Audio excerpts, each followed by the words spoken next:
Heard in the news the government's 30-hour free childcare scheme is not quite living up to its promise. The Preschool Learning Alliance has carried out a survey online and found that only a third of childcare providers in England are offering the service completely free. Shannon Hawthorne is Director of Press and Public Affairs for the Alliance. Shannon, what sort of amounts are parents paying for what's sold as free childcare? Good morning. It varies. We've had reports of childcare providers, that's nurseries, preschools and childminders, charging 50p per session for snacks.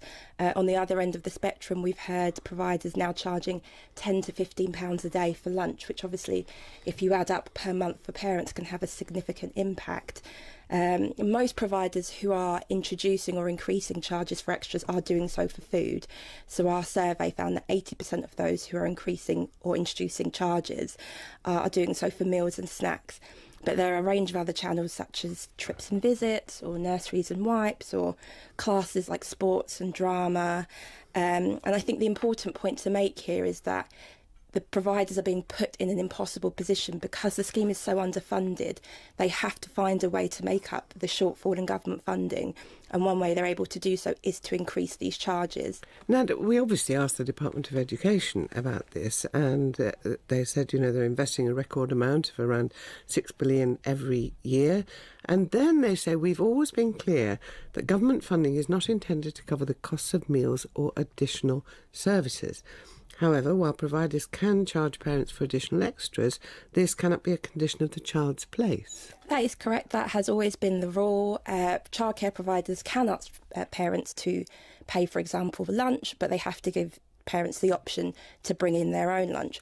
What we're seeing is that many childcare providers that either absorb the cost of that extra, absorb the cost of lunch, or charge the minimal charge, are either introducing them new or increasing the charges. And I think it's worth pointing out that the DfE previously had some guidance on this that said, as you said, providers can charge for extras as long as it's not a condition of taking up a place. In July last year, it reworded that to say that parents can, quote, expect to pay for meals and other consumables or additional activities. So we feel that's like an implicit acknowledgement that actually the only way that providers can make this work is through these additional charges. But, what is actually wrong with that? Why shouldn't a parent have to pay for a meal? If a child's at school, that's free, but you pay for lunch unless you need free meals. If you're going on a trip, you pay for it. I think that's absolutely fair, but I think that if a provider has previously been able to offer that as part of their service, and they want to, because of course parents taking up the offer have different incomes, different abilities, if now a parent is being told actually the charge for lunch is £15 a day, and they feel I simply cannot afford that and cannot take that up, that is incredibly difficult for them. £15 a day? £15 a day for some. As I say, it does range, but we have had providers saying that's the only way we can make it work. Providers aren't allowed to say to parents, look, government funding doesn't cover the cost of this childcare, so please could you pay the extra shortfall. What they can do is say, OK, on the invoice, this is a lunch charge. And that's the position that providers have been put in. They have to find these loopholes and these ways to stay within the government guidance, but make up what is a massive shortfall. So charging for lunches and snacks, there's no issue with that. But the amounts that these providers are now being forced to charge through that channel is unacceptable. It's not fair on parents who've been promised free childcare, and it's not fair on providers who have been put in an impossible position where they feel they're having to be disingenuous to parents and try and find a backdoor route to make the scheme work. So what are the risks for the providers if they don't do this? How much are they in danger of going bust? It's something we're seeing more and more.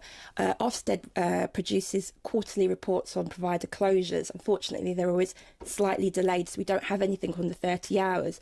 What we do have is anecdotal evidence of a huge increase in the number of nurseries, preschools and childminders closing.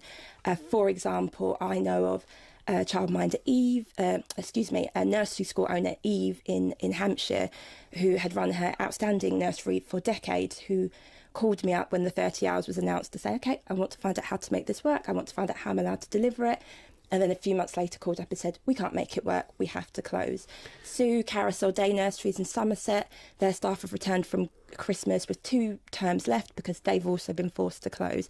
21% of the providers that responded to our survey said they do not think they'll be sustainable in a year's time as a result of the 30 hours. What are you hoping the government might do about this? Pay for the scheme they offer to parents. I mean, at the Preschool Learning Alliance are in support of free childcare. We think that all children, regardless of their family income, should be able to access quality childcare and early education. And it's important to say it is early education as well.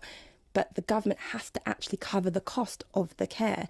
If they don't, either we'll see closures or we will see costs being passed on to parents. Just briefly, we've also heard the website hasn't been working very well.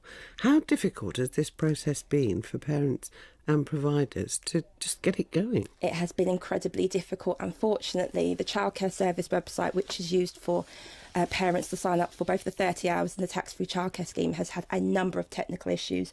Parents have to apply for an eligibility code to be able to access the schemes.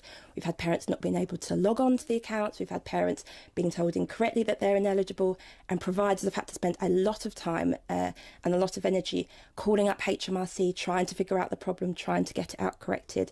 And it's something that government really needs to get a grip on. Well, we talked to HMRC as well, and they've said the vast majority of parents apply without any issues, but we aim to resolve any problems as soon as possible. We've introduced improvements to the service, including increasing the number of helpline staff so parents and providers can access support over the phone more quickly. Shannon Hawthorne, thank you very much.